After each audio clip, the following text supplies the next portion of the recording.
Hello, everybody. Thank you for joining us here at the Adaptavist office in London, and those of you online, thank you for joining there.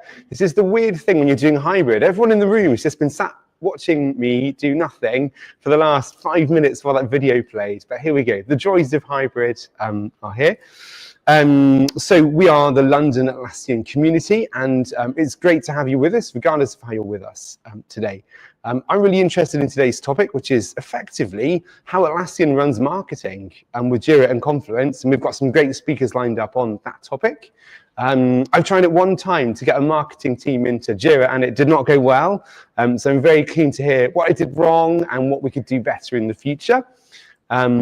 Quickly, an introduction to us community leaders. So I'm Bruce Cullen. I'm Director of Products at a company called SquaredUp that does dashboarding and data visualization.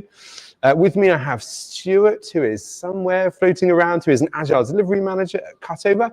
We have Jay, who is a Service Desk Manager at Calibrate. We have Arsia, who is a Business Agility and Transformation Expert. I always have to read that so I don't stuff it up. We are your 4 community leaders. We're the ones who make this happen and put this show on for you all.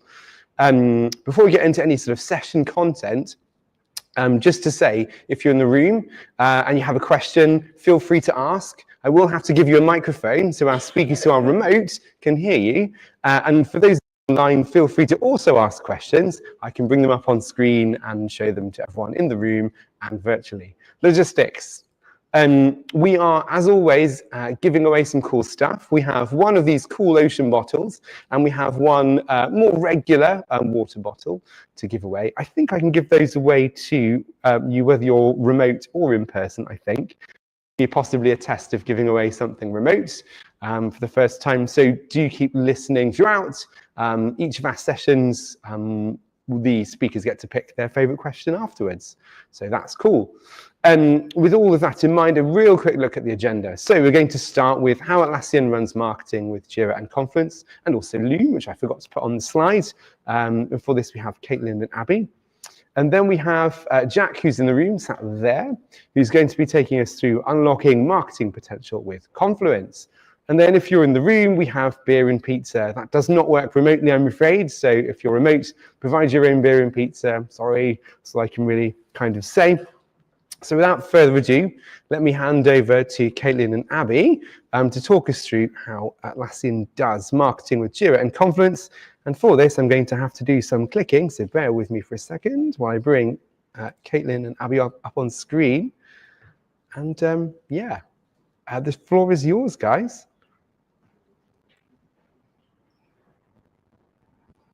It looks like you're currently muted. The classic hybrid problem. There we go. That's better. That's better. All right. Hi, guys. Let me start sharing, and we will jump into this. And hopefully, yes, Bruce, give you some tips on how to get your marketing team into Jira. Let's see. All right. And our classic problem. Says I'm sharing my screen, but I don't know. Hang on. I can't see it yet. Hang on. Bear with us, folks. Again, the joy of doing this hybrid. In fact, there's always this problem, regardless of if you're in the room. It's normally cables when you're in the room rather than screen sharing, but it's the same fundamental issue.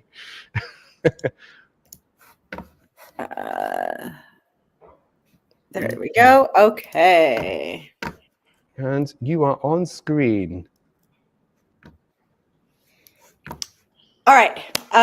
Yes, thank you so much for having us here. I am Caitlin. I'm a Principal Marketing Program Manager at Atlassian. I've been supporting our Jira marketing team for about the last 4 years.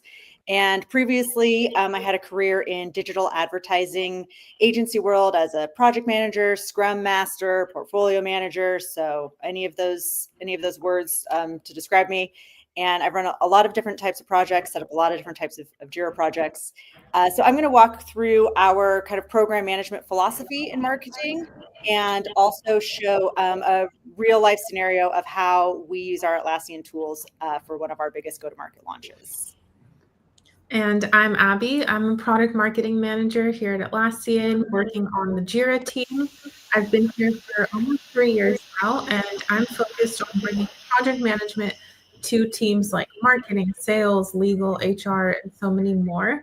So I'm very excited to be here today and share how we've been using our tools ourselves and doing some of our best work, if I do say so myself.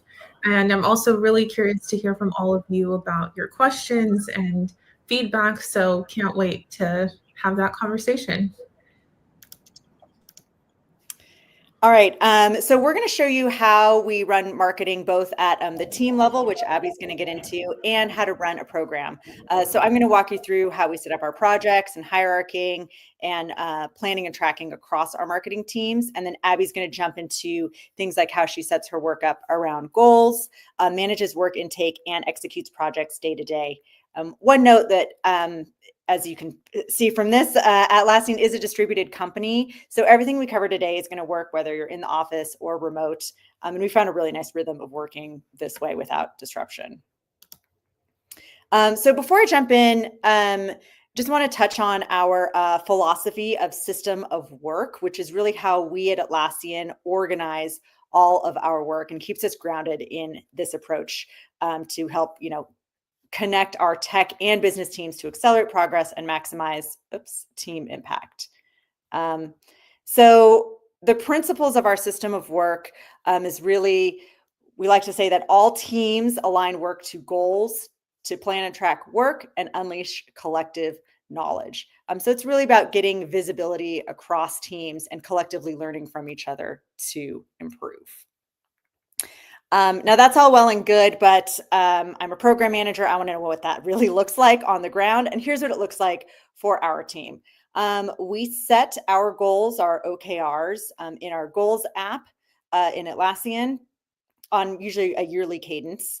That then translates, we jump into Confluence when we are setting our high level strategies, our big go-to-market strategies and big ideas for the year. We tend to do that on a quarterly basis. Then we jump into our planning and tracking work, which, surprise, we use Jira to do that. And then, really unleashing our insights and our knowledge is all happens in Confluence and Loom. So I'm going to focus a lot here on this planning and tracking work. That's my area. And then Abby's going to kind of show you a little bit more of the end to end. All right, so before we jump into detailed execution, I just want to level set on our approach of program management overall. So to start, we break down our programs into phases: ideation, planning, tracking and execution, and reporting. And I'm sure you guys in your organizations have a slide or a process similar to this.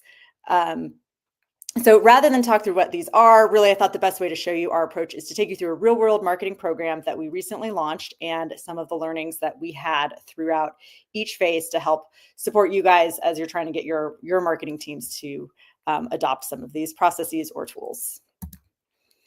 So let's jump in. So context on the program: this was a big cross-functional initiative. It launched last year. And the marketing portion that I led was responsible for rebranding and updating all of our marketing content for a very popular project management tool that you all probably have used. So because of this scale, we had work streams across our entire marketing team, plus partnering with product and sales, all with different stakeholders who needed to be aligned. Not to mention the work had visibility from team level members all the way up to our president and CEOs. Who announced it on stage at our big flagship event.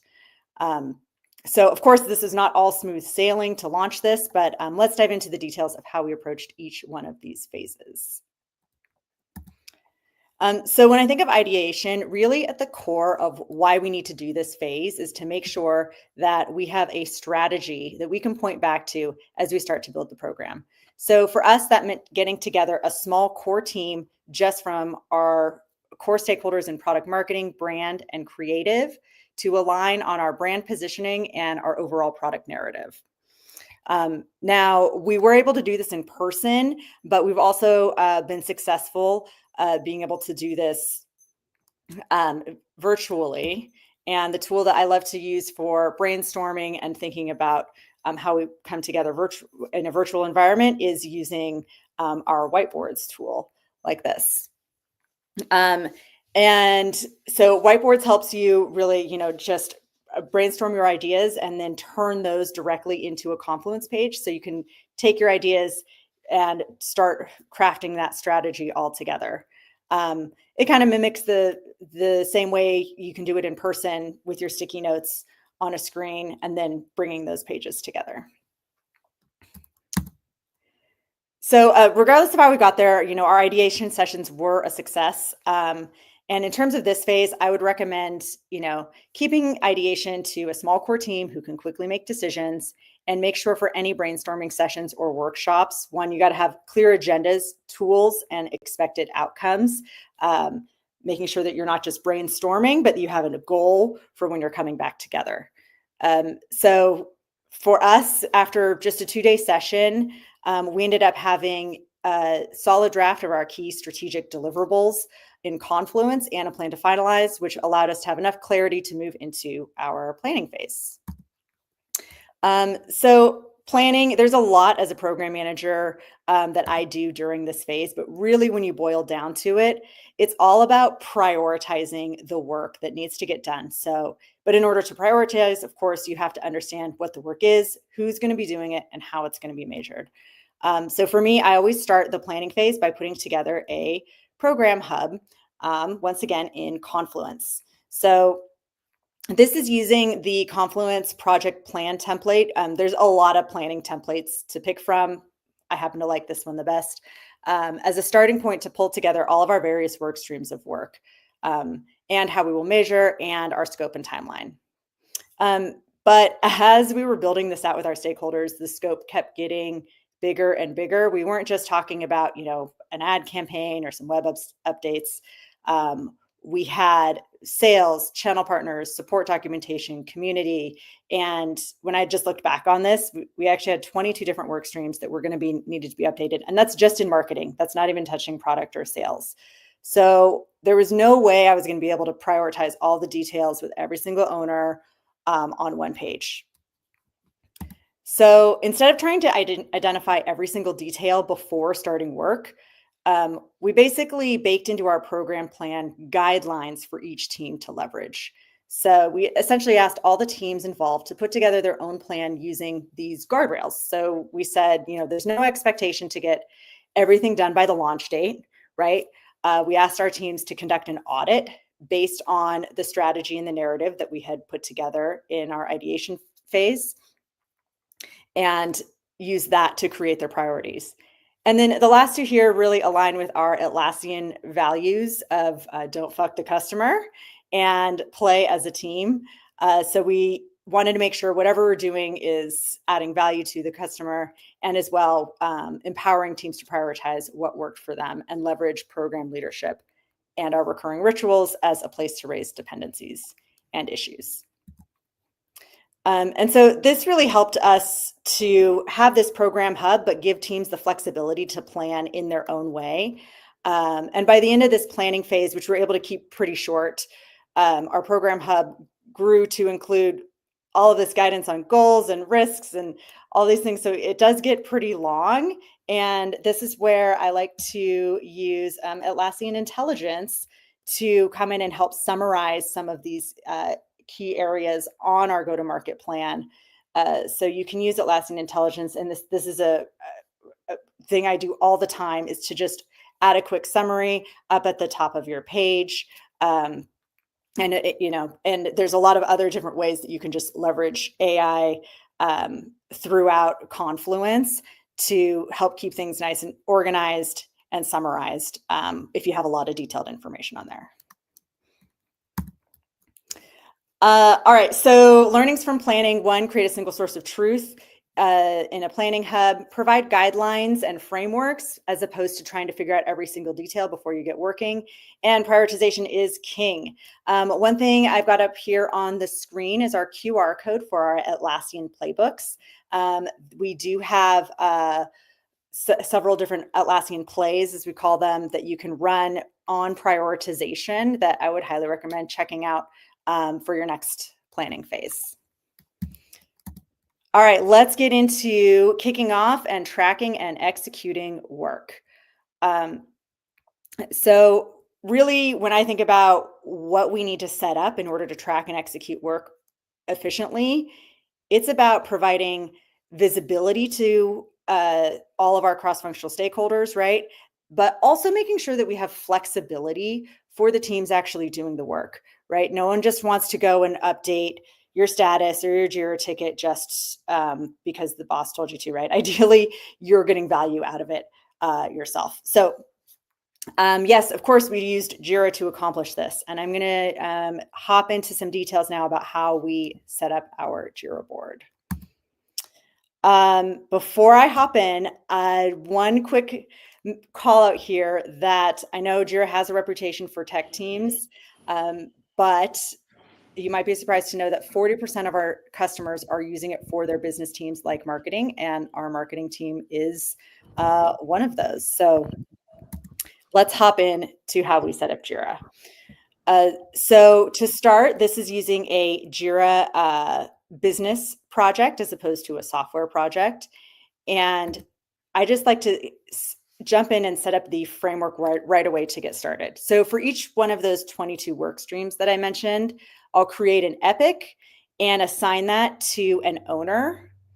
And then we also broke that down into different categories. In this case, our categories were things like updates we need to make to the website or to an email. And this helps you provide, different filtered views within that business project so people can see their work different ways.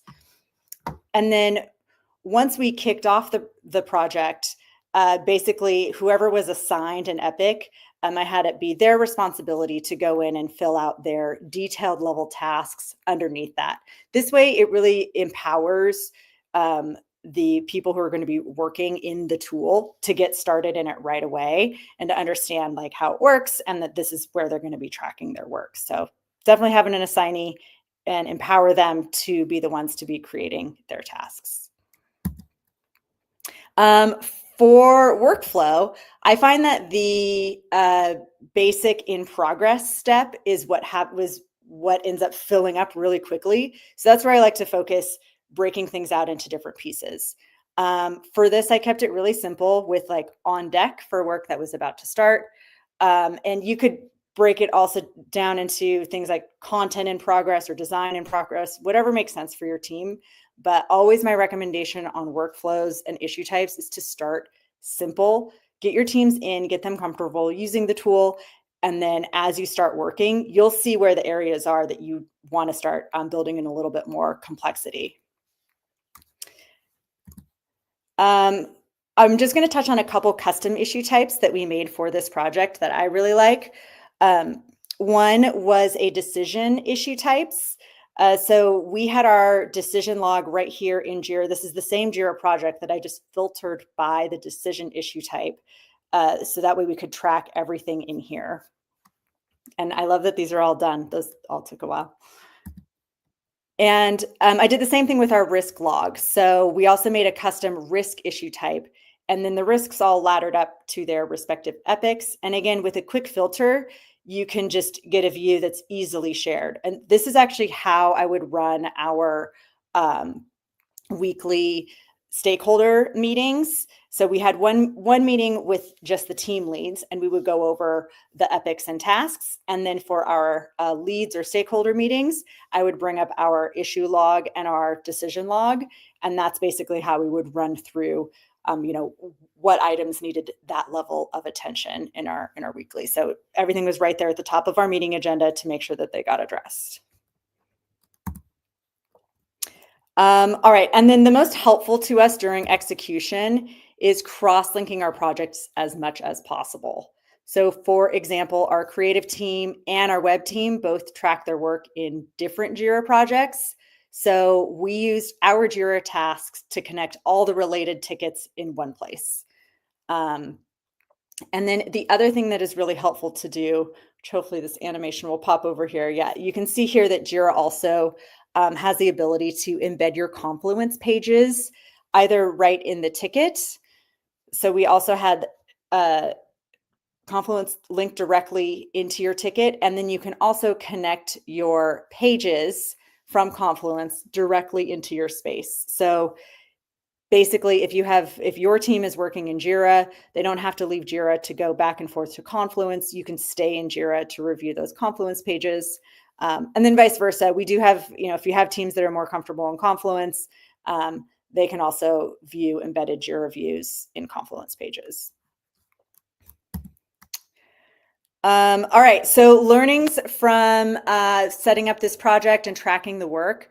I think definitely these tools and processes need to provide value. Make sure you're keeping them flexible and lightweight for teams to use. Set up repeatable communications like the weekly syncs that I mentioned, and use your tools in those syncs so that way they're constantly being visible and you're not having to nag people to update their tickets every day. Find the balance between flexibility and enforcement. Empower your teams to track their own work, and ability to self-serve information, rather than, especially myself as a program manager who gets asked all the time, where is this thing? Are we on track? I can just point them to the board, to the risk log, the decision log, and they can self-serve their own information.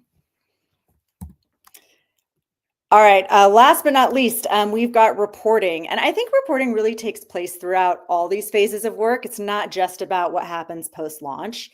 So for me, reporting is really about creating that shared understanding within your teams, with stakeholders, and all the way up to leadership to ensure that the project is on track. So a couple different ways that we do that on this project.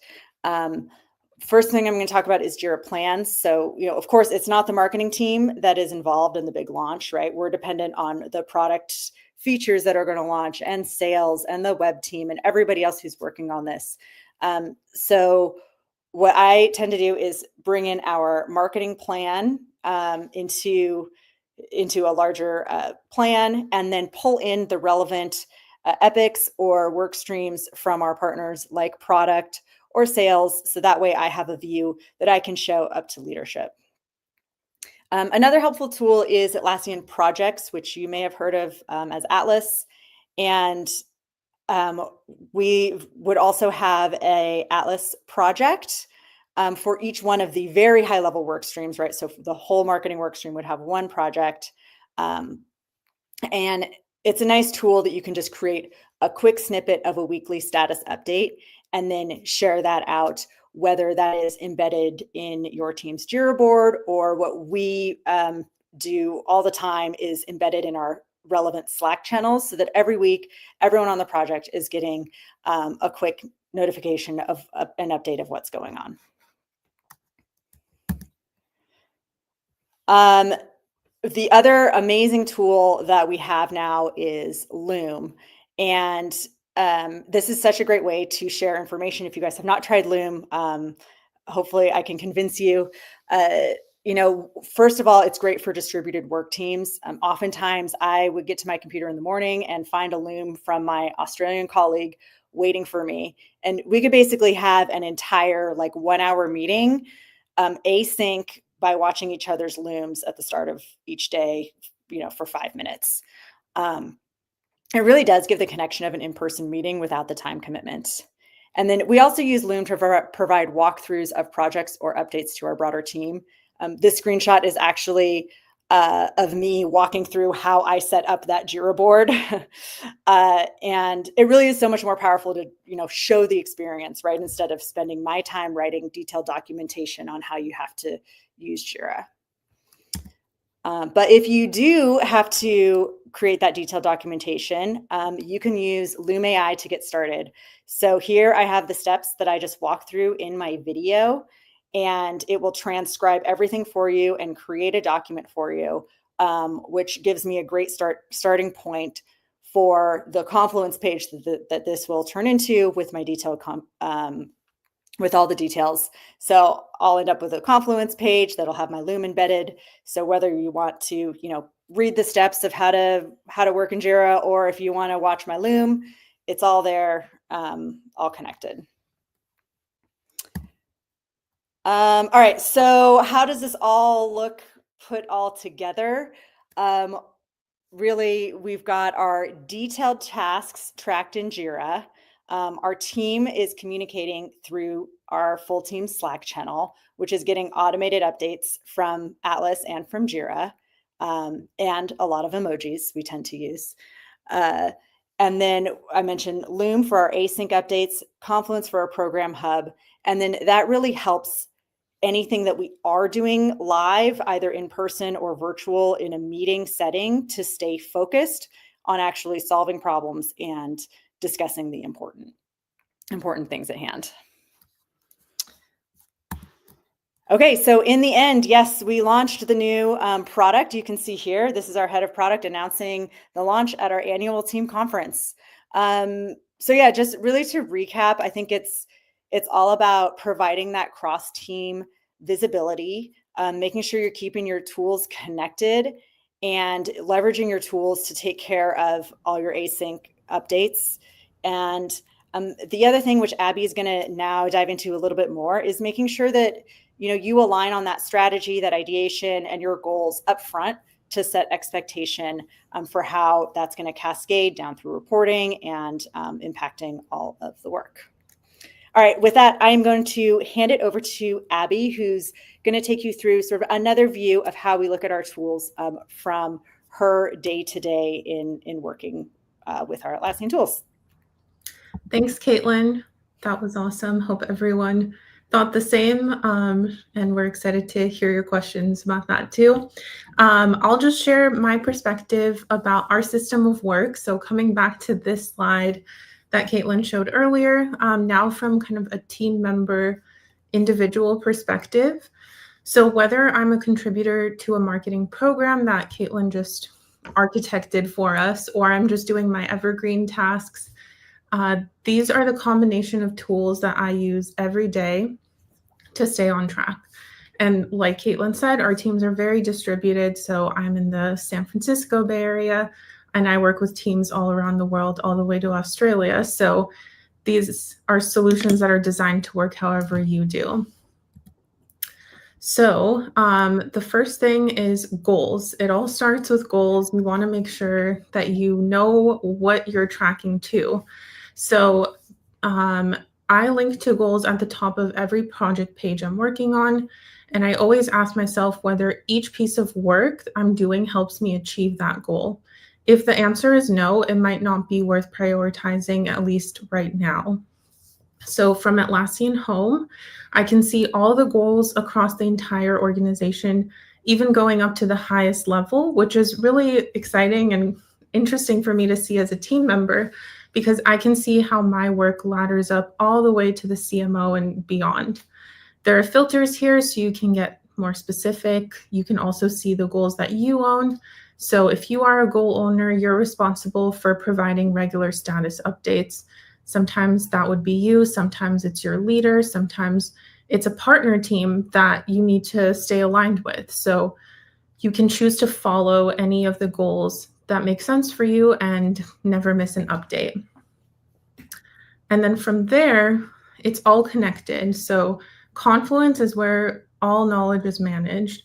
We use Confluence for strategy pages, proposals, project hubs like Caitlin showed, documentation, insights, and learning, but not as a task management, project management tool or tracking tool. So this is where we bring in the goals and we bring in the projects and we share knowledge, but we don't actually manage our projects here. Some tips and ideas to make Confluence more exciting and customized to you. Like Caitlin mentioned, there are tons of templates. I usually start with a template because there's probably already one that covers what I'm trying to accomplish. Definitely important to keep content organized in your team and project spaces so everyone can find the information they need without having to ping you a million times. Definitely use folders and the page tree to nest related content. So I like to think of the kind of sidebar as all of the structure you need to find things yourself. And if not, we always have Rovo and Atlassian Intelligence, which can help you search way faster if you're ever trying to find something. And then to make it more fun and exciting, we love to use smart links and shortcuts to bring work in from other tools. So you can see here, there's a smart link from Jira on this example page. So you can actually link to live Jira boards, Looms, any links from all of your most commonly used tools. And that way people can absorb the information all in one place. They don't have to click around and switch tabs. And then we also love emojis. We love tables, expands, different layouts. So all those creative elements really make the page stand out from the others and keep people's attention. So now Jira comes in once the work is documented. This is where everything is set in motion through planning and tracking every week. For us, we do a weekly cadence. So we try to keep things simple. If this is like an evergreen project just for our own team, we try to limit the number of tasks to just epics, deliverables, and tasks. And here I'm creating a saved filter for my own work. And this is what I typically look at every week when I'm going in to update. This gives me a clear visual of the projects I'm responsible for. And then the way we like to do it is leave comments on our epics summarizing our progress. So those comments are then automatically shared to a Slack channel via an automation, and the whole team can see a feed of updates and just discuss them asynchronously. And then I can bring those same views to my one-on-ones with my manager, to live team meetings whenever they're needed. And one of my favorite parts is I can also share with other teams outside of marketing and even cross-link dependencies from their projects to my own. So definitely that visibility is so important and saves us so much time. And speaking of saving time, we also set up multiple automations, whether that's to notify team members of epics that haven't been updated in a while, or to automatically sync the child task to the parent, or to deprioritize work that isn't actively being updated anymore. So we like to let automation do as much of the manual work for us as possible. And finally, I go back to Confluence and Loom to share all my learnings and build momentum on my initiatives. So like Caitlin showed, there's a dedicated section in Jira called Pages where you can quickly access and create your Confluence pages. But you can also do this from individual views or work items like the one on the right. So you can see I have a few Confluence pages linked there, and I'm about to record a Loom to add to the description without leaving Jira. So you can also record Looms from anywhere, from comments, from pages themselves. It just depends where you want that content to live and the level of visibility that makes sense. And kind of to summarize, all of these tools come together to eliminate, shorten, or streamline meetings, which I'm sure everyone would love to do. Keeping an ongoing record of the progress you're making is really important for all of your collaborators from any time zone. And one note is that it can help future you too, whether you're looking back at what you've done throughout the quarter or the year, or if you need to replicate any of the work again, you can just see what you already did in the past and use yourself as an example. So that covers all the ways that I use our system of work as a team member. Now we can jump right into the Q&A. So yes, super excited to hear from all of you. Amazing. Steve, thank you very much.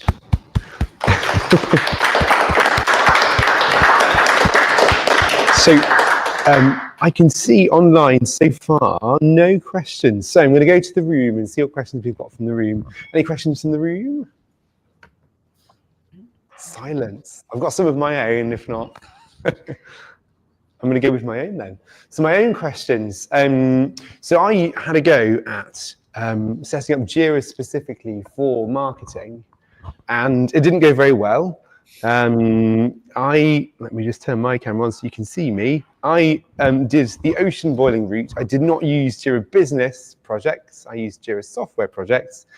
The marketing team wanted a component for absolutely everything. They wanted a custom issue type and a custom workflow for absolutely everything as well. One of the things, I don't know if this is exactly a question, in my experience that has been super beneficial to making marketing truly successful with Jira is to not ocean boil, to make it simple. So my question to you guys, to make this into a question, is have you guys come across examples where you've seen teams go off the deep end and go way too complicated when trying to introduce these tools to your marketing teams? Yes, is easily the short answer. I especially feel like even our marketing teams themselves, right, it's almost like that ideation phase I was talking about, like, oh, well, we need to have it do this, and we're going to need this issue type, and we're going to need this workflow and this approval step and all of that. And I find that it's so much more effective to just get it. It's almost like a little intimidating, right, for teams to get started, that if you can just set up the basics of what they need, and get people in and start working, like the customizations are going to come. And that's what I love about using a Jira team managed project, is that you can have one or two admins at the team level. So you're not bogging down, your like IT admins. They can make their own customizations, try it out a little bit. And then, if that doesn't work, it's easy enough to change a workflow step here or there, right? Like I feel like that part has actually gotten a lot simpler in Jira just over the last year or two, of like ease of adding, deleting issue types and workflow steps. So that would definitely my recommendation. Start simple if you can with your marketing teams. Sounds good to me. Are there any other questions in the room? Yes. Give me a second. My voice. Thank you. How do you manage to catch the fraud? If somebody come to the system or go and mess up with the files without anyone else know, in hidden, how do you catch the fraud? If it's financial fraud, or if it's admin, that they can manage the hidden files, very confidential file, how do you catch the fraud? Somebody, maybe it's internal threat, somebody is working the office and get paid from outside to mess the files, for example, hidden files or confidential information that is just for the office, no one else knows. How do you catch this fraud?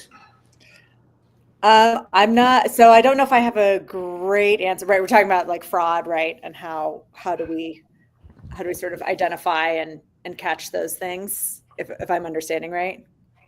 Yeah, so my understanding of the question is basically how can you, like, two things. If someone mucks something up, is there a way to sort of restore that thing? And the second piece of that question for me is down to like, auditing of history. So who did what when to your issues in Jira and your pages in Confluence, if I get that right. Inspector, for example, in my own office, we send the inspectors from professional inspectors go and check the files, and they catch the fraud, financial fraud. I don't go to office, they go. Inspectors, we bring outside, the external inspectors in for my own projects. That's what we manage. Makes sense. I think that's the question. So I don't know if I have a great answer, because we do have our whole like fraud and security team that would probably be better able to answer that. But a couple things that we do have, I know, and Abby, I don't know if you know more about this than I do, is like we have now different like restriction settings on our different issue types. So for like what people can see, what is confidential, what is public information. There's a lot of work that we're doing to comply with, and this is also in the US, like our regulatory standards, like so we can be more helpful for like our government agencies to better like label what is and protect like what is confidential information, what is proprietary, like what is restricted. So we have some of those safeguards in place. That's, I guess that's one answer that I can give. I don't know, Abby, if you have anything. Yeah, I don't have specific examples or like settings I can show you, but I would definitely say that we have a whole side of the organization dedicated to this. So yeah, our security team would definitely be better suited for this kind of discussion. Part of it for me is just in regardless of marketing or not marketing, the built-in RBAC, role-based access control stuff. So basically only giving people access to what they need. And you can always see in version history in Jira who's done what and when they've done it. So there's always something. I don't think that's unique to marketing. It's certainly saved me in an engineering context in the past. Yeah, and you know, it happens to us too, right? Like we have people who, you know, some mistake has been made and have to retrace our steps. And, you know, we have, especially on our development side, like a pretty rigorous process for going back through what our, you know, what our commits and our pull requests and everything. So it is nice that we have that history in Jira and in Confluence. So at least you can kind of trace back to like root cause and do some like root cause analysis. Perfect. That makes sense to me. Are there any other questions in the room? Yes, this one at the front.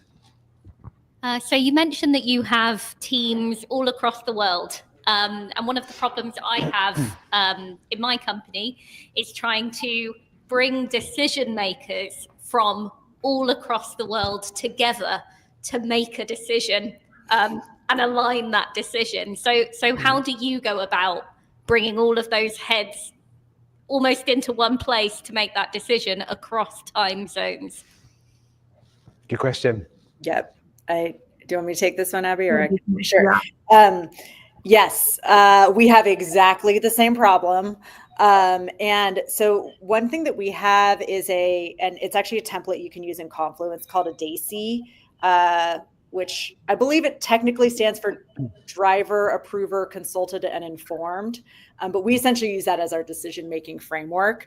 So usually what we'll do, we'll have I mentioned those like decision issue types.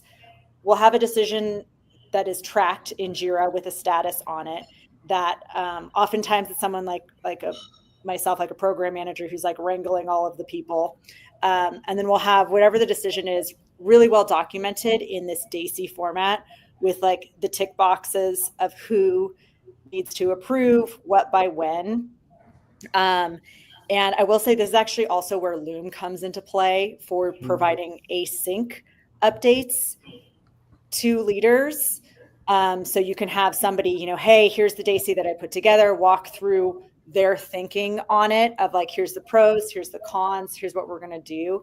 So I would try and do the short way of saying all that is I would try and do as much of that async as possible. So that way, when you do have to have that meeting that is at a crazy time zone for at least somebody, right? Everybody already has the relevant information, all of the context that they need. So you can use that stakeholder's time to actually come to the decision. Yeah, I would just add that having it async really forces you to be really clear about who the decision makers are, like who are the ones that would block this from moving forward versus who needs to just be informed or consulted along the way. And also by when, like you can then enforce a specific day that if we don't hear back from you, we're going to move forward or whatever, we're going to have to postpone the launch date or whatever the consequence is. When it's asynchronous, it's more kind of committed to and solidified on a page and a Loom and multiple surfaces. So hopefully the decision makers can easily see what the stakes are and when and how easy it is to just voice their opinion and give their approval. Perfect. Is that helpful? Oh, no. Thank you. I think so. I'm not going to pretend like it always works that smooth Right. over here either, right? Like we have to go back and forth a few times too, but good old fashioned project management. There's always a place for that. sometimes, yeah. Let's see. Are there any other questions from the room at all? Yes, there's two. Let me bring the microphone round. Let's go to you first. Should be a quick one. Justin speaking. Presumably, as a marketing department, you spend a lot of time working with external partners in terms of agencies, for example. So what techniques are you using to get them on board with your way of working? Presumably, they may not be a Jira or an Atlassian shop entirely and have other clients, for instance. Thanks. Yeah. Go ahead, Caitlin. Sure. Yeah, totally deal with this all the time with a lot of our external partners. And so usually what we'll do, we'll actually have our own separate Jira board to work with that external agency. And I think it kind of helps working with them a little bit to be like, okay, how do you guys work? How are we going to like taking their ways of working also into consideration? So their Jira boards tend to look a little bit, the ones we partner with our external partners, they might look a little bit different than our internal ones. So we'll like run a whole project in a board that is a little bit more like external friendly, if you will. And then that's where I mentioned like plans or cross-linking helps bring that back together. So we still get the visibility that we need internally. So yeah, so that's what I would say, at least that's how we do it working in Jira with them. And, you know, surprisingly, and maybe it's because we're Atlassian, and oftentimes they're marketing Jira for us, but our partners have actually been fairly receptive to, you know, coming in, jumping in with us and doing, working within our tools. Perfect. Thank you. There's another question just down here. Yeah. Go for it. Sorry. Take the in-room question first. We'll go to the online question when I go back over there. Yeah, this is, I guess, kind of related to the last question as well. So when you try to implement like Jira type workflows for more like marketing and legal teams, obviously some of the users, this feels a bit bad to say, but they're not necessarily the most tech savvy people around. And sometimes they make requests for things that, like I think, like Bruce said, they might want a component or a workflow status or a step for every single thing.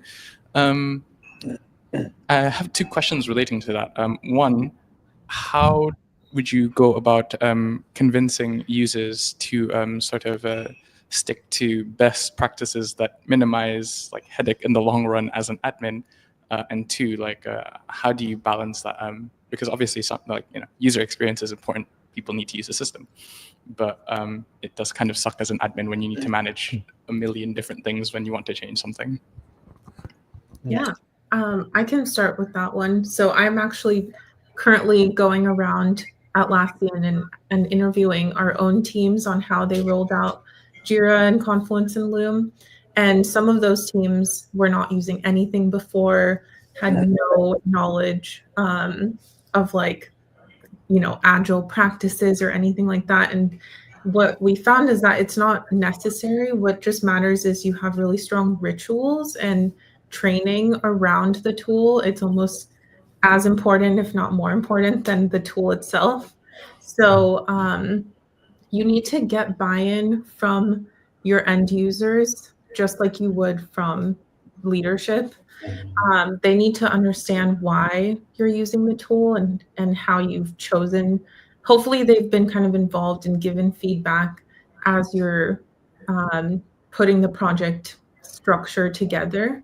But once they see and understand that this is like more than their specific work stream, the whole point is to have everyone on the same page. Hopefully that helps with that adoption kind of hesitation, and also, yeah, to maintain those rituals after the tool is rolled out. So keeping them involved in everything. Like we have this weekly ritual where we update our epics and the whole team is invested, and you know that they're going to be reading your updates, and you have that thing to look forward to. You can see why you're doing this in this way. And if you do have like a really big concern, like something is not working, then we can discuss that, but always starting as simple as possible. One of our most complex work streams just started with to do in progress done, and then only like selectively brought in more workflow steps as really needed. So I think that is a great way to start and like build up to more complexity. But Caitlin, what are your thoughts? Yeah, I totally agree. And just to go a little bit deeper on a point that you made, that it's oftentimes like the practices and the rituals, right? I found through Change Minute too, a lot of us, we think the tool is going to fix the problem, but it's really, so if people are asking for like, I need this custom field for X, I think a counter to that would be like, well, tell me more about that, so you can maybe understand, is there actually something there that's, maybe they need it because they need an approval workflow because they can't ever get a hold of their boss, right? Like, so if you kind of dig into a little bit more of the practices and the rituals going on behind the scenes, you might not actually need that complicated of a workflow if you can, and I know this is way easier said than done, but like work with them to change some of their practices and rituals to better fix those issues that the tool might not be the right way to fix it. Yeah. Perfect. Thank you. Thank you so much. Are there any other questions in the room? Do you have a name? Okay, go for it. Save me from moving. So there's a new product that Atlassian has announced, which is Atlassian Focus. So my question would be, do you see that would transform the way you work? And if it does, what would it look like? Yeah. Go ahead. I don't know if you've worked on. I'm not as close with Focus. I just know that it's more of a high level product. So more for the leadership view of things, where you have so many different teams and projects and boards, and you're not going to go into each one to get your updates. It's more of a bring it all together all the way to the highest level. But Caitlin, do you have more insight as a program manager there? Yeah. So I'm excited about Focus. I will say, I think that it just like Abby was saying, it's a lot for leadership teams, and also for bringing in more of like resource level management, capacity planning, like those types of things as well. So, which I think is great that we have a tool that's going to help us do more of that. So I see Focus as a layer, like a complementary layer on top of what we have with like what I find at least is like, I've got our Jira boards, then I can go up to our Jira plans. And then oftentimes if we need the next view up, that's something I'm like crafting sort of bespoke, right? So I think Focus will help with that like higher level of bringing together, budgets and headcount and all the things that our leaders care about. So, and I will say, yeah, I also am not the Focus person, but it's, yeah. It's for bigger organizations, I think. Yeah, to add even like more detail to that, like our team is just focused on Jira alone, but there's the Confluence and we're just product marketers working on Jira. There's also the product marketing team for Confluence and for Loom and for Trello and Rovo and, all these other tools that someone that is like multiple leader levels above will need to see just overall what's happening in the marketing organization, which is like hundreds and hundreds of people and multiple products. And that's just marketing. Most likely they'll need to see how we're partnering with product and sales and customer success and everyone else. So that's when views like Focus really help those strategic leadership decisions. Perfect. Thank you. Are there any more questions from the room? And if not, I know there's definitely one waiting for me online. So let me go and have a look and see what it is and stick it up on screen. So we have one question online, which is this question. Have you used automations to notify how work moves from person to person? For example, writer to designer to approver. In the past, we've used other tools that have this automation automatically built in, but we haven't built it manually in Jira software yet. Good question. Yeah, that's a great question. I think we haven't specifically used an automation to kind of summarize how the work moves. I would say that's what workflows are designed to do, but let me know if the workflows haven't been addressing that. For us, it's kind of, the workflow kind of has automation built into it if you needed to, and it describes the different stages, and you can use automation to automatically assign a step in the workflow to a specific person. But I definitely can see it building an automation that kind of sends a summary of how the work moved through the workflow. What do you think, Caitlin? Yeah. So that was my first thought too, was that building in an automation as it's moving through the workflow to either, notify the next person that it's like ready for them and add a link to them. Like for sure, those are things that that we have automations for. The other thing that I didn't go into detail in the presentation, but it's certainly worth taking a look, is our approval workflows. So you can assign, and you could do it for a writer has to actually go in and click the box yes, and then that moves to a designer, and then they go in and click the box yes, right, and then it goes into your final reviewer or approver, right? So there's sort of a separate workflow with approvers. If you haven't looked at that yet, I would also check that feature out, because that might, if automations won't do it, that could help. Yeah, I think just the short answer is check out the workflow editor, because that would probably be the best place to start rather than just automations alone. I think that's a good answer. It's very in the spirit of keep it simple to start with too, and that's there, it's in the tool. Great. Well, let's just see one final check. Are there any other questions in the room? One from the front. Hi, yeah.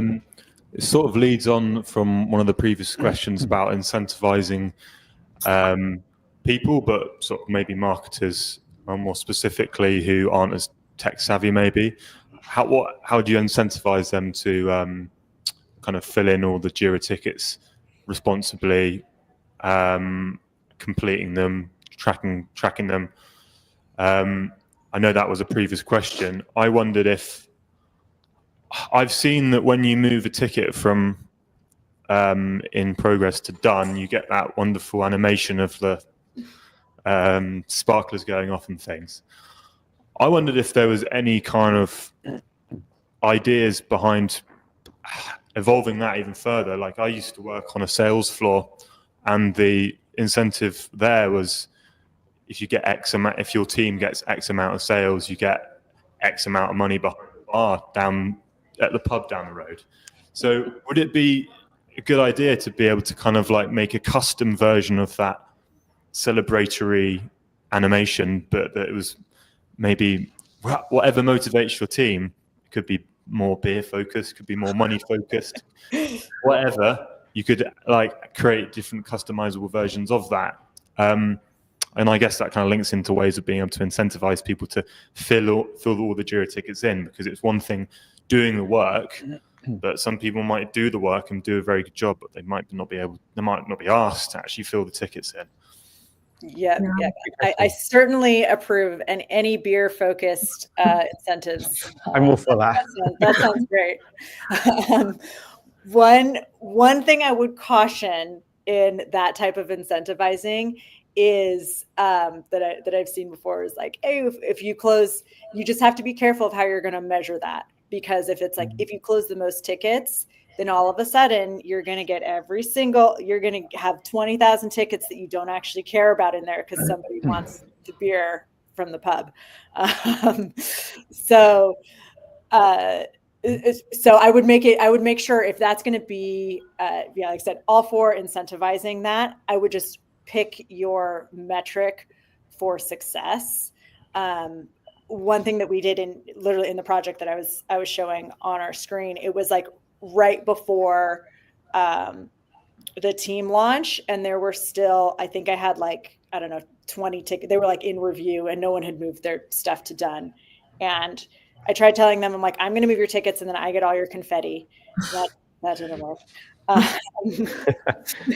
And then honestly, in the end, it was like, I really think what works is the rituals. Like we put it up on the screen in front of people and they're like, are these things still not done? And then that's when everybody moves their tickets to done. So if you really need a stick, that'll do it.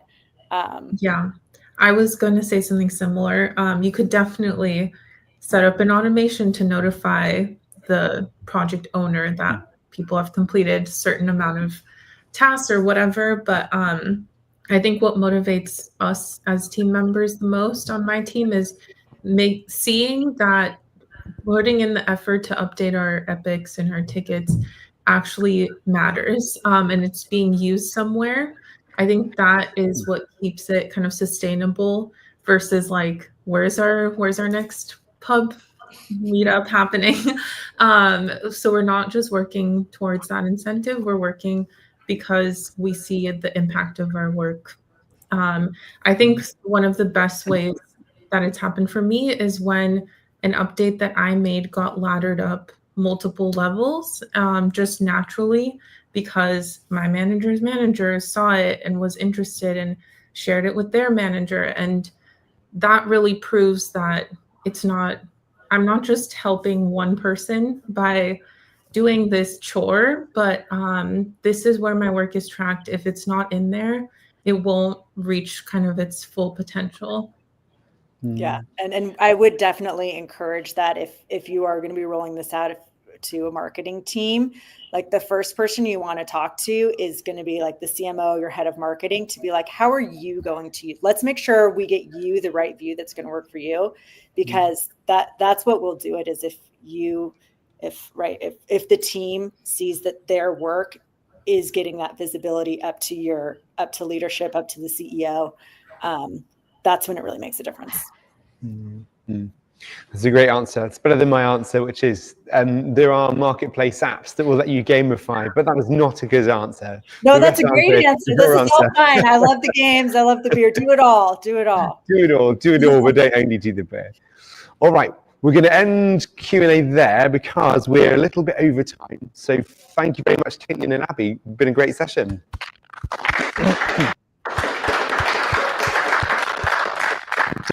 Before we move on, there's the water bottle giveaway. So Caitlin and Abby, who was your favourite question from? Ooh. It's always they were really good questions. Thank you, guys. Yeah, it's so hard to choose just one. I don't know. I really like the question about decisions. That speaks to my heart. I deal with that day in and day out. So yeah, it's my vote. Question about decisions that was from yourself, wasn't it? Right. Okay, then this is for you. Thank you. Woo! Thank you again, Caitlin and Abby, for joining us. We're going to move on now to speaker number 2. So let me just fiddle around with tech for a minute and get ready to welcome to the stage Jack, who's going to talk to us about unlocking marketing potential with Confluence. Thank you.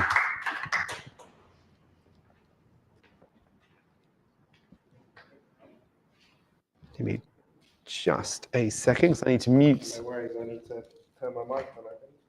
You do. And I need to mute the speakers in the room so we don't have hideous feedback like that. And then,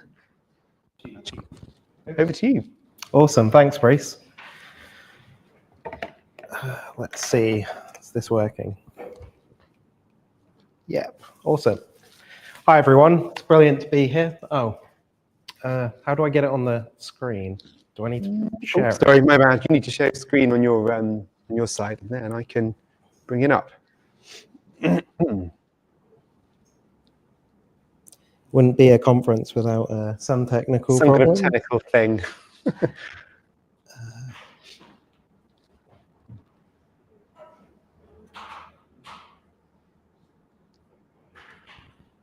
Perfect. Awesome. Thank you. Cool. Hi, everyone. So tonight I'm going to be talking about unlocking your marketing potential with Confluence. And we're going to be following on directly from Atlassian's talk. And we're going to be showing how Confluence should be the centerpiece of your marketing efforts, really. So before we get started, a little bit about myself. My name's Jack Graves. I've been in the Atlassian kind of sphere for about 10 years now. I headed AppFox before. I also supported ScriptRunner here at Adaptavist, previous to starting Capable, where we're building the next kind of level of products, the next set of apps built on the Atlassian Forge framework. And we're going to be focusing on Confluence tonight. So before we get started, I want everyone to kind of, if this is your first time here, welcome to the Atlassian community. And I'd like to encourage you all to get involved as much as you can. You're going to meet so many incredible people. There really isn't kind of a place really like it that I've seen in other software sites. I can see, there's places from pictures from Team 24, pictures from here at Adaptavist. It's really brilliant.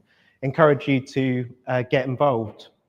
And before I start again, I think I'm also the community leader for the Thames Valley Atlassian Community Events team, along with Bruce Cullen, who's right here. So if you live in the Thames Valley area, like Reading, I'd encourage you to come down and see our next event. And it's going to be really good. We've actually booked like a cinema out. We're going to have a really cool event with some great speakers, with popcorn as well. It's a really cool venue, definitely. Cheers. So without further ado, let's do this. So you might have seen Atlassian showed you a company called Betafleet, and I'm going to kind of carry on from that. So first of all, let's introduce Rachel. Rachel's a social media manager for a company called Betafleet, which is an Australian logistics company. And her job involves managing marketing campaigns, keeping her team on track, approving others' work. That could be contractors, for example, that you're paying to produce content or film production. But she doesn't just kind of monitor other people's work. She also loves to actually get her hands dirty, and she creates visual assets and writes copy herself. So I want you all to kind of put yourself into her shoes today, and we're going to see how she uses Confluence to be more productive. So she follows a typical kind of process like other teams. They do research, they figure out how they're going to market a particular product with a strategy. That's going to be your go-to-market. Then they move into production. This could be things like film production, like I said, or copy, or using Photoshop to produce photos or assets or leaflets, let's say. And obviously, then we move on to the delivery and the tracking of that. And I think this kind of crosses over with what Atlassian showed previously with kind of, these are the broad steps of actually what we go through. And at some point, there's an arrow that goes back, because it's a kind of cycle. Now, throughout each of these steps of the process, there's actually different products that we use to fulfill those needs. So you can imagine, we might be using Adobe software to produce the stuff, and then we might be using analytics or HubSpot or something like that to kind of track the success. So you can see like this obviously results in a lot of products, and I think we've all had this problem where we end up with just far too many platforms, far too many solutions for actually our job, but actually we want to use the best tools, right? So you can see here, like we've got a whole, this is a pretty standard stack for a marketing team for different products they use. I think the problem that we get into is something called solution fatigue, where you've got so many different products. It's difficult to really know where to go to find something. And that's the first point I want to make here as to why Confluence can actually be this really changing thing for your team. Because there's something called Metcalfe's law, which effectively is the same for people and products, in that when we add nodes to a system, we get the amount of connections go up, but they go up exponentially. So you can see once we keep adding systems, it's very difficult to, if we drag one of these out, if we started at one of these, we could potentially, end up anywhere if we wanted to integrate all of these together. And what I'm going to show you is how Confluence turns this from this to this. So effectively, Confluence can be that center point for your team. And some of you might know what features I'm going to show you, which actually allow you to do this. Let's go next. Cool. So yeah, you can see here, like we have a very messy system, and then actually, if you change your mindset, you can change this to a lot more organized and actually have Confluence right in the middle. And I think it's actually the only Atlassian product that can do this. And you're going to see how we can pull in all the other Atlassian products into Confluence. So I'm going to show you, first of all, how we do this. This is the first kind of demonstration part.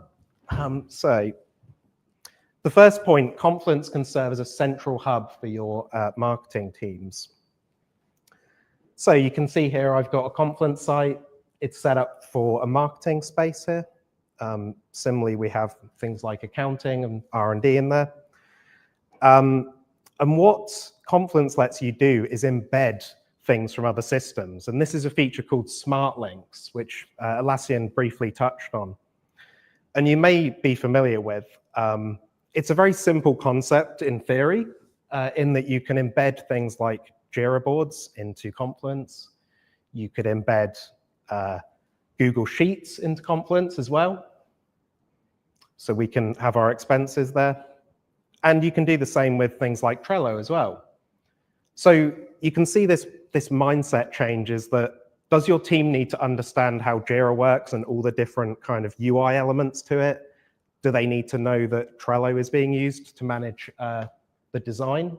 They don't, because Confluence has kind of abstracted that away from them. So it's really a solution for that cognitive load that you kind of face with all these best of breed systems you want to use. Confluence can be that center point for your team. So smart links, I think they sound very simple, but once you change your mindset, actually this can become a very useful tool. So the next point is that you can customize the structure. So you can actually customize, the page tree. You could have your Jira boards inside a specific folder. Folders are a relatively recent feature for Confluence, so they let you create these kind of containers for your pages. Again, simple in concept, but very powerful. And you can see here another example of those smart links here. We could have a Loom recording. We could have our CapCut video reel or YouTube videos there. So really powerful, simple. The other reason they use Confluence for marketing is because, unlike Jira, which tends to be around things that are temporal, they have like a start and an end date, right? In Jira, you have logical tasks that finish at some point. So this could be things like your brand guidelines. So your brand guidelines don't necessarily have a start and an end. They're kind of an evolving document. So using Confluence, we can keep adding to this this page over time and build our graphical kind of identity for our company, for example. But other things that make sense here would be training documents, guides for doing things, Confluence really is just the best place for all of these. So the next point, Confluence includes awesome AI features. I'm not sure if everyone here has used Rovo before, but it's came out, I think, a little while ago now. It's amazing. It can let you pull in your knowledge across from all of your pages in your space. So what we could do, for example, is we could jump into a page here. And we simply type /AI, and that's going to bring up this display here. And we could say, expand on this article. So Atlassian AI gives you this very simple AI tool, which does not have contextual knowledge of your organization. But you can see here, Rovo actually will pull in stuff across from everywhere in our site. So it's very powerful feature that you can add to Confluence. It does have a separate pricing structure, but you can see it can really speed things up. And we could actually write blog posts and copy with this. It could really speed up your workflow.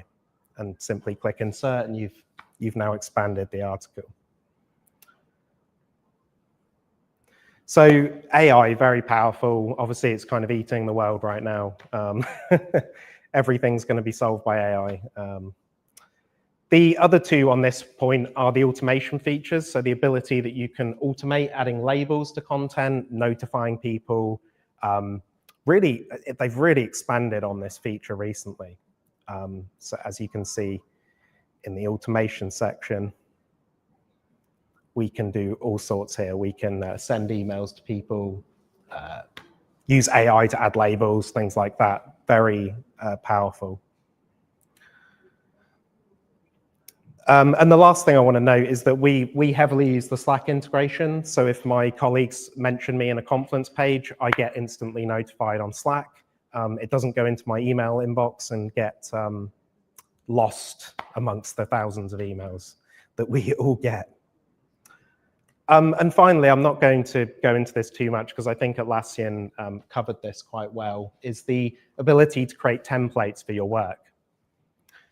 And one feature I don't think they mentioned was the ability to add these buttons to your pages. So instead of expecting your staff to click create and choose that template, you can actually create these buttons directly on your Confluence page. So you could have a nice list of your campaigns. You could have a button underneath that lets you create a new one effectively. So I think that's like a seldom known feature, is that create from template button macro. So I think that said, there are a few areas where Confluence falls short for the marketing team. And that would be, there's currently no way to get approval on things in Confluence. There's a lack of a scheduling system that actually links back to your pages. There's limited image asset management features. So currently you can just upload an image from your PC, which doesn't scale very well. And finally, there's difficulty in managing pages at scale. And I'm going to show you how, with Confluence and Capable, we can solve these problems cleanly and effectively. And before we start, I think one thing you could say would be there could be some solutions to these that are individual products, and I'm going to show you why these other apps fall short. So we're probably all familiar with what like a Confluence instance looks like when you install too many plugins. Every single one has a separate UI, has a separate learning curve for your team. You have to train everyone to use 15 apps. It's not really scalable. They don't integrate with each other, and you're paying multiple licensing fees for them. And above all, I think it's just rather confusing trying to use all these products, each with its own kind of look and feel. So I'm going to show you a better way of doing this. So what Capable does, it doesn't do that. It puts one item on your page which says Capable, and if you click on it, It has a list of features that you can add to your page. But if you don't use those features, it stays out of your way. It doesn't clutter, it doesn't confuse your users, and there's only one UI to learn, really. So I can show you an example of this. For example, we've got a page here.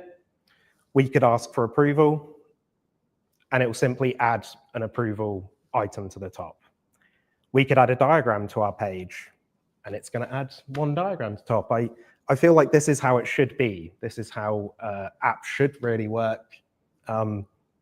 It's clean, it's effective, it's simple. So, demo time. I've got four short demonstrations. They're each rather short. The first one, I'm going to show you how you can track your campaign dates with ease. So let's hop to a campaign. So I've got a go-to-market campaign here. And on this page, we have a table in Confluence. And I'm sure many of you have managed your plans like this. You've used a Confluence table. You've written in what's going to be done, who's going to do it, what the start date and end date is. And you can use these Confluence dates here, which is very handy. But up to now, like that's as far as Confluence's date capability goes. It doesn't actually do anything with those dates. So what Capable does is allows you to embed these macros which actually live read the page and they live update here. So let's put in I think after the launch party, might have a little bit of a hangover. So I'm going to put in a task for that. I'm going to assign myself, and I think that's going to be the 5th. And if you didn't know, if you type / 3 times, that's like a shortcut to date.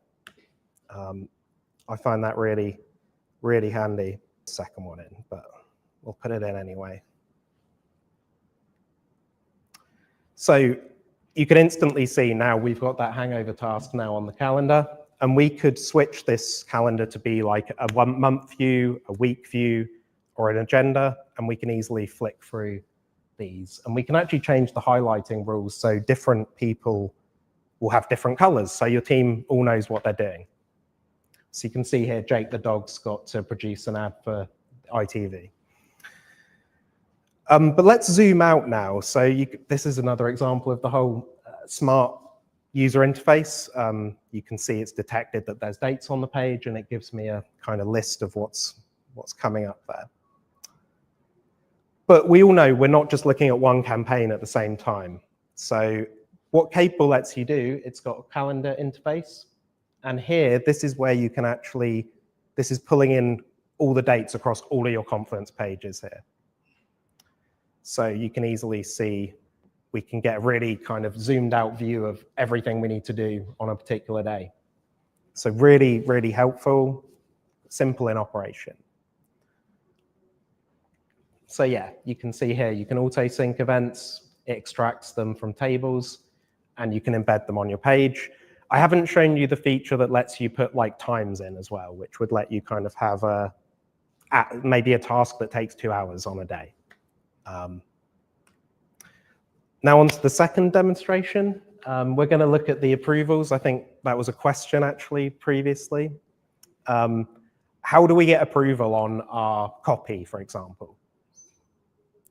So let's hop to one of my examples here, which we've got an advert for The Guardian, and I've pre-populated this, and I'm going to click on Capable, and I'm going to click Approval.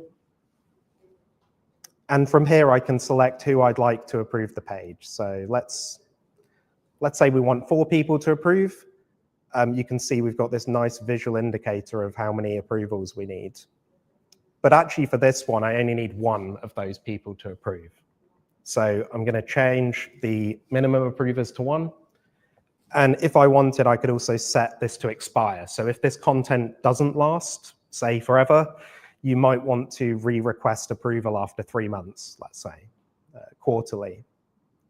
So you can see it changes to have 1 indicator now. And then this is the next cool feature. So this has full Slack integration. So I will get a message on my phone telling me to approve the page. And I will also get an email. So you can see here, I've just got the ding. An approval request has come through from me on the Guardian ad. And you can see on my screen here, I've got an email and a Slack. So depending on what you want to, how you want to set it up, if you use Slack, it's awesome. It just kind of gives your boss that instant message, so you can just get on with your work. And if we again zoom out to the approval dashboard here, we can get kind of a really quick view of all the pages across the entire system that need approval, or we've asked for, or are expiring soon. And you can actually view this in a more powerful kind of table view here, with all the approvers and who's pending. So again, very simple but very effective solution for getting approval on your pages. And also it stays out of your way. So let me just approve that page now. So I'm going to respond, great work.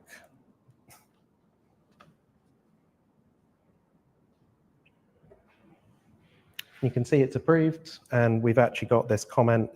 I can read it. And the top will change to say the page is approved now. There. It just works. So yeah, there you go. You've got your Slack and email notifications. You've got your full audit log, which if I can show you here, we can go in and we can actually see who's approved the page. So we can figure out if there was a bug or a problem, we can figure out why that happened. And as you can see, I'm not going to show you this, but you can embed macros on your page to show the status or show the history of the audit. So I might have an example here. So the quick question there, if it changes page is not approved, yeah, cancel that approval process and you need to open a new one, or can the next one your colleague doesn't seem to reject it, you go and approve it? do you mean if the page hasn't got an approval on it? Yeah. You'd have to like request an approval from the person. No, but for example, in this case, you approve it, but what if you reject it, okay, and then I didn't see you rejected it, but I think it's fine, and I click on approve, so, and I review it, and I get that, do you need to create a new process? And then you have like one is rejected, and then there's a version 2 that is open for approval, or is it? I think if you updated the page, it would resend the approval, so you could make any corrections that you needed. And then it would automatically send them another notification saying you've made changes since it was rejected. Is there any kind of version control? It would be the version control Confluence, like the page history, effectively. This kind of is in parallel with the page history. So this, you can see here, like if we don't have an approved version, we can go back to the version that was approved. Just to add to that, there's Confluence says permission control, so you could have pages that you set that only one person can edit, and then all the people that they set ask for approval can't edit it as well. Thanks. Cool. Yeah. Does the approval status change when you edit the page again? Yes, it will. It will go back to pending. And if a particular page is set as requiring 4 approvals, what would be? What if I think the scenario is when some of them don't approve it and 3 approvals are there? How does that reflect on the page? Yeah. So effectively, you can. It's called quorum size in approvals kind of workflow. But you can say, I'm going to ask 10 people to approve the page, but I actually need 2 to approve it. And similarly, you could do the same with rejection. So you could say, I'm going to ask 10 people to reject, 10 people to approve my code. but it requires 3 people to reject the page. Okay. So that's all from this. Cool. If I add someone here, I'll add Princess Bubblegum. You can see I can set up, like, for example, this would require both me and Princess Bubblegum to approve the page. This would just require me or Princess Bubblegum to approve the page. Is that clarify? Awesome. And I think this kind of indicator thing is kind of very visualizes that. If you need 1 approver, there's 1 green bar. If you needed 2 rejections, you can see there's 2 red bars. So it's kind of visualizes it for you.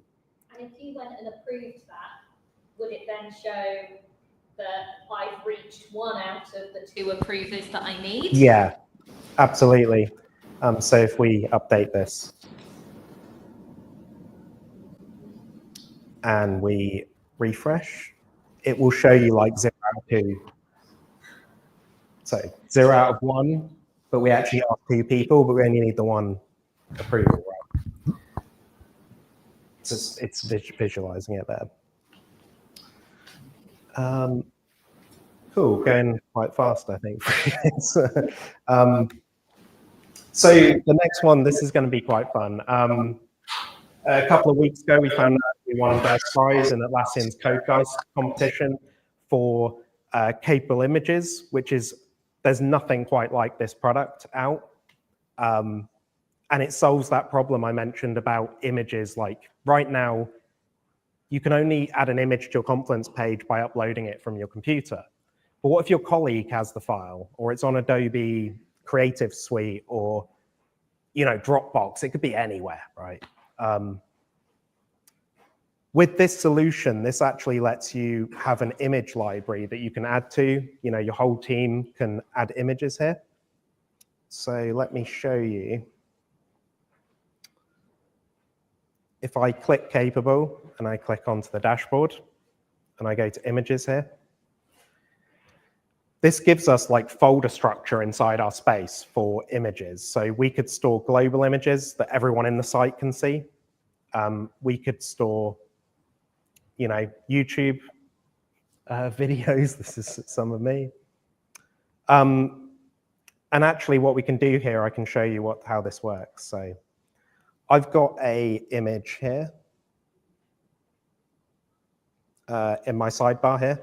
And this could be like your Windows Explorer or Mac Finder. You literally drag these images in and it uploads them. And then your entire team on Confluence can now actually access all these pictures from directly within Confluence. So you can actually see like the EXIF data and things in here, or you could download this image, from Capable Images. But you can also insert into pages. So let's pick like the Guardian ad that I showed you earlier. I think it needs a picture. So what we can do is we can type /image and we can go down to Capable Image. And you can see we've got like all of our images that our whole team's uploaded for us. So we could say we want this image, we click Insert.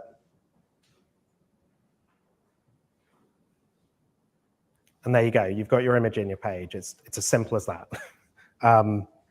One thing that kind of I think is really cool is we actually support phone uploads. So I'm gonna take a picture and I'm gonna show you how I can upload this to Confluence directly. So I was gonna share this, but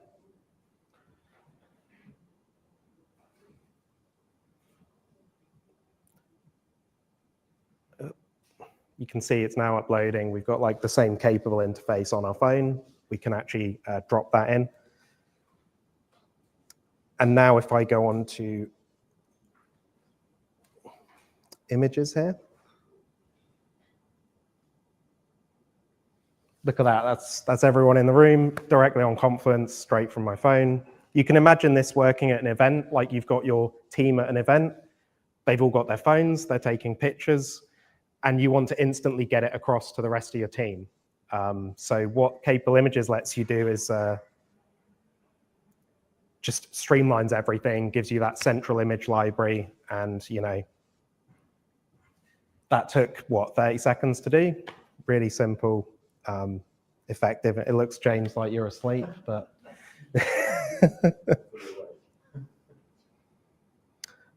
So as you can see, I think the image functionality really brings something for marketing teams, especially events teams. They can be on site taking pictures, and your people can be on the other end writing the articles. So you can see how we shared image assets, we organized them into folders, we easily inserted them into pages, and we uploaded them straight from our mobile phone. So the last thing I want to show you is really where we draw everything together. This is where we pull all of those capabilities that we have all into one kind of centralized management system. So I'm sure we've all had this problem where if you have a Confluence site with 100 or 1,000 pages, it's pretty impossible to find what you're looking for, or even organize your pages into groups. So if we jump to Capable here, and we go to the search, what Capable Search lets you do is create saved searches. So exactly how you do with Jira, like in Jira, you can create a filter, which filters your Jira issues. This is kind of like taking that concept and bringing it to Confluence. So you can configure different saved searches here. So I've got one of all my media, I've got one of all my copy, and I finally got one of all my campaigns here. And you can see we can customize this, we can pull different pages in, we can select different columns. So we could say we want to see how many characters are in the page, or whether there's any dates on the page, for example. And also what we can do in here is actually see information from these pages without actually going onto them. So you can see here, I have that approval from earlier that we showed. I can actually just, without going on the page, I can actually approve this page. I can see any attachments on a page. I can really kind of do everything that you'd expect to be able to do without having to read through the entire page. So the last point before I close up is to show you how you can embed these onto pages. So here we have our go-to-market plans, and we're showing the approval status. And here we have the campaigns. And here's another wow feature, is the fact that you can actually edit these fields. So you can edit the page status from directly on the page. You can even rename the page from this table. So it's really powerful, and you can customize it as much as you want. So I'll just show you. If we click edit, you can see we can actually pick from our saved searches here. We could pick from a search that we've already built. We could actually make another one, or we can use CQL to pull in data. So very powerful feature. And it pulls across all those capabilities. So even the ones I haven't shown you, like diagrams, you can see the diagrams on a page without even going on the page. So let's take that back to Rachel now. She wanted to impress her boss. She wanted to, streamline her team and make it effective. And Confluence has given her that. So this unified hub with those smart links, it's given her the centralized point that her team goes to. She's been able to cut costs because she can use one app instead of 15 apps to solve her problems, which meant she had more time to be creative, which is kind of what we pay our marketing teams to do. And also, she didn't have to spend days onboarding her team to use so many different pieces of software. So yeah, if you if you liked any of those features, I encourage you to give Confluence a try. It includes every single feature of these, and we're growing that feature set in response to what our customers are asking. So the goal is that if you need, if you could pick one app for Confluence, it should be capable, and it really kind of simplifies everything for everyone. So yeah, thanks everyone. All right, let's see if there are any questions online or in the room. Oh, for the online stuff, that'll be helpful. Thank you. So I have a question about the workflow. So if you're actually tracking the task in Jira, which has a workflow approval, Yeah. but you're coming in here and doing an approval of the thing, does it anyway sync up the approval? Is there any kind of automation? So it's not synced with Jira. It's like just in Confluence right now. So then as a user who need to approve, I would have to approve in 2 different places. I think the problem with Jira approval is that it's got no link to the Confluence document. So example, you could approve it in Jira and someone could go on the Confluence page and add some obscene picture and you've approved it, right? There's no link back to the version. So even though you've approved it in Jira, someone could change the content that you've approved in Confluence. Whereas this would instantly send a notification to everyone saying, someone's edited this page, it's not approved anymore. Okay, yeah. Thank you. There could be some potential improvement in the future for making those 2 statuses in sync. Yeah, I think one thing we're looking at is synchronizing the page status with the approval status. So that could be in the future some way we can integrate the two. Thanks. Thank you. Another question here. Great presentation, Jack. Thanks very much. My question is more around the back end of campaigns. So if you're extending your idea around Confluence as a hub for the content, then what about the analytics aspect of the performance of your campaigns? You might use, I don't know, Buffer or Hootsuite that keeps on top of the performance of your messaging going out. You might want to bring that in. So have you thought about integrations at the tail end of campaigns at all? I know there's other solutions which solve that problem. There's a great HubSpot integration which lets you pull in your customers. We haven't looked at that, but that's a great idea. I'm sure there's other solutions to Hootsuite, for example. That's a good question. Good question. Any more questions in the room? One over here. Hi, I wanted to ask, can you sync the calendar feature with your work, like email service? So right now we can export the calendar to like an ICS file or a Google Calendar, but currently there's no sync. So you could export a snapshot of the calendar to your Office, for example, but right now there's no subscription. I think that's what you mean. So unfortunately not right now. It's definitely something we want to do. We also thought about synchronizing external calendars with Confluence. But right now we don't have that. I don't have a date when we're going to have that. Good question. Any more questions in the room? Nope. Let me go back to the computer and see if there are any from online. Let's see. And there are none from online. So I think that's it. Thank you very much, Jack. Thank you.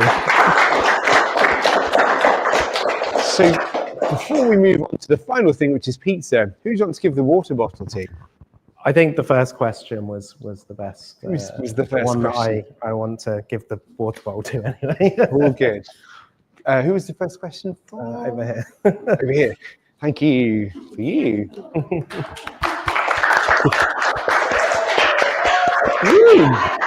There you go. There you go. Cool. Amazing. So all that's really left to do is to say thank you for coming. Thank you to all our speakers. If you like what you've seen and heard today, do give the QR code on screen a scan. That's our LinkedIn page, which is useful. Another thing that I want to highlight is Rovo. So you talked about Rovo in a session. We haven't actually had a Rovo session yet. I think we need to fix that. So we're planning for our next community event on the 20th of March, a session specifically on AI. Atlassian's AI and beyond, but specifically for the ITSM space, so IT service management. So we'll be looking at Rovo, but also Atlassian intelligence and more. If that sounds interesting, give us a scan. And of course, all the information is on the RSVP page. Thank you very much, everyone. Time to have pizza. Thank you for watching online. Thank you.